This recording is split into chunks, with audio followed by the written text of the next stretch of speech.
তোমার সৃষ্টির পথ রেখেছ আকীর্ণ করি, বিচিত্র ছলনা জালে, হে ছলনাময়ী। মিথ্যা বিশ্বাসের ফাঁদ পেতেছ নিপুণ হাতে সরল জীবনে। এই প্রবঞ্চনা দিয়ে মহত্বেরে করেছ চিহ্নিত, তার তরে রাখনি গোপন রাত্রি। তোমার জ্যোতিষ্ক তারে যে পথ দেখায়, সে যে তার অন্তরের পথ, সে যে চির স্বচ্ছ।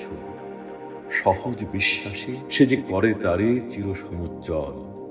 বাহিরে কুটিল হোক, অন্তরে সে ঋজু, এই নিয়ে তাহার গৌরব।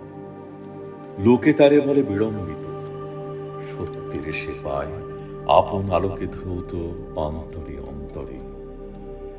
কিছুতে পারে না তারে প্রবঞ্চিতে, শেষ পুরস্কার নিয়ে যায় সে যে আপন ভাণ্ডারে। অনায়াসে যে পেরেছে ছলনা সহিতে, সে পায় তোমার হাতে শান্তির অক্ষয় অধিকার।